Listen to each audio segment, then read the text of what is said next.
AM Jain கல்லூரியின் தமிழ் துறை அறிவியல் தமிழ் முன்னேற்றம் என்ற உள்ளடக்கத்தில் பன்னாட்டு கருத்தரங்கத்தை இன்று நிகழ்த்துகிறது. அதன் சொற்பொழிவாளனாக மலர் வெளியிடுகிறவனாக நான் இன்று கலந்து கொண்டேன். தமிழில் அறிவியல் குறித்து ஓர் ஆழ்ந்த உணர்வு விழிப்புணர்வு மாணவர்கள் மத்தியில் இன்று ஏற்படுத்தப்பட்டிருக்கிறது. தமிழில் அறிவியல் இல்லாமல் இல்லை. தமிழன் தொடங்கி இருக்கிறான், ஆனால் தொடரவில்லை என்ற கருத்தை நான் முன்வைத்தேன். அணுவை துளைக்க முடியாது என்பது சில நூற்றாண்டுகள் வரைக்குமான கொள்கை. ஆனால் அதற்கு முன்பே அணுவை துளைத்து 7 கடலை புகட்டி குறுகத் தரிக்க முடியும் என்று கனவு கண்டவன் தமிழன். வலவன் ஏவா வான ஊர்தி என்று ஒரு தொடர் சங்க இலக்கியத்தில் உண்டு. அதற்கு பொருள் ஆள் இல்லாத விண்கலம் என்பது. ஆள் இல்லாத விண்கலத்தை கற்பனை செய்து பார்த்திருக்கிறான் தமிழன்.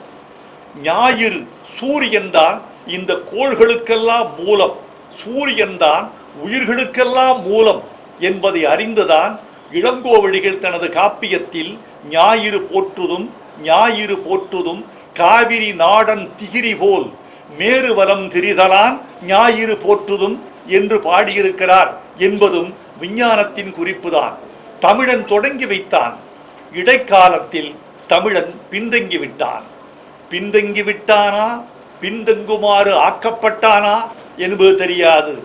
மத வழிப்பட்ட ஆதிக்கமும் அந்நியர் ஆட்சியும் கல்வி மறுக்கப்பட்ட அடிமைத்தனமும் பலவேறு பண்பாடுகளின் படையெடுப்பும் தமிழர்களை பின்னுக்கு தள்ளிவிட்டன. இன்றைக்கு தமிழில் அறிவியல் கல்வி வேண்டும் என்ற கருத்தை முன்வைத்திருக்கிறோம். தமிழன் இதுவரைக்கும் என்ன செய்திருக்கிறார்? மேற்கு உலகம் பொருள் கண்டுபிடித்தது, தமிழன் அதற்கு சொல் கண்டுபிடித்தான் என்பதா நமக்கு பெருமை? எலக்ட்ரிசிட்டி அவன் கண்டுபிடித்தது, மின்சாரம் என்ற சொல் நாம் கண்டுபிடித்தது. ராக்கெட் அவன் கண்டுபிடித்தது, ஏவுகணை என்ற சொல் நாம் கண்டுபிடித்தது. செல்போன் அவன் கண்டுபிடித்தது, கைபேசி என்ற சொல் நாம் கண்டுபிடித்தது. டெலிவிஷன் அவன் கண்டுபிடித்தது, தொலைக்காட்சி நாம் கண்டுபிடித்தது. பொருளுக்கு சொல் கண்டுபிடிப்பவனாக இருக்காதே தமிழா. பொருளையே கண்டுபிடிக்கக்கூடிய அறிவியல் வளர்ச்சிக்கு உன்னை நீ ஒப்படைத்துக்கொள் என்பதை இந்த மாநாட்டு கருத்தரங்கில் நாங்கள் முன்வைத்திருக்கிறோம். அதன் பயன் எதிர்காலத்தில் விளையும் என்ற நம்பிக்கை எங்களுக்கு இருக்கிறது. இந்த மது விற்பனைக்கு மத்தியிலும் இந்தியாவில் தமிழ்நாட்டின் கல்வி வளர்ச்சி அதிகமாகத்தான் இருக்கிறது என்பதை நீங்கள் உணராமல் இல்லை. இந்த மது என்ற இந்த கேடும் இல்லாமல் இருந்தால் 100க்கு 100 என்ற கல்வி வளர்ச்சியை தமிழன் எட்டக்கூடும். எதிர்கால உலகம் மதுவுக்கு விரோதமான உலகமாக மலர வேண்டும் என்பதுதான் அறிவுலகத்தின் ஆசை. வணக்கம்.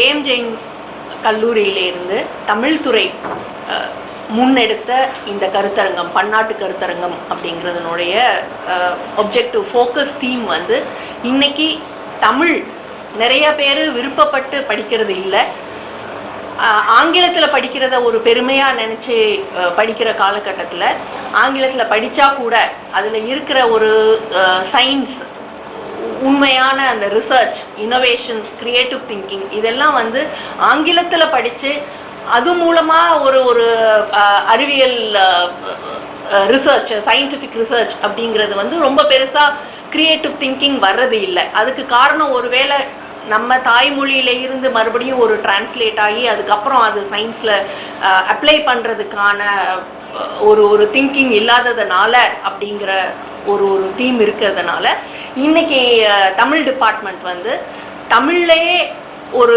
எஜுகேஷன் இருந்தால் அது மூலமாக ஒரு சயின்டிஃபிக் டெவலப்மெண்ட் எவ்வளவு வரும், எவ்வளவு முன்னேற்றலாம் அப்படிங்கிற ஒரு தீமில் இந்த கான்ஃபரன்ஸ் நடத்துகிறோம். இதுக்கு சார் ஆக்சுவலாக வைரமுத்து சார் ஏற்கனவே ஒரு சயின்டிஃபிக் ரிசர்ச் தமிழ் மூலமாக எப்படி பழங்கால இலக்கியங்களில் என்ன மாதிரியான சயின்டிஃபிக் டெவலப்மெண்ட்ஸ் வந்திருக்கு அப்படின்னு புத்தகம் எழுதினதுனாலையும், தஞ்சாவூர் பல்கலைக்கழகத்தினுடைய தஞ்சாவூர் தமிழ் பல்கலைக்கழகத்துடைய முன்னாள் துணைவேந்தர் அவர்களும் இலங்கையிலே இருந்து தமிழ் சங்கம் உடைய தலைவரும் இங்கே கெஸ்டாக வந்திருக்கிறாங்க.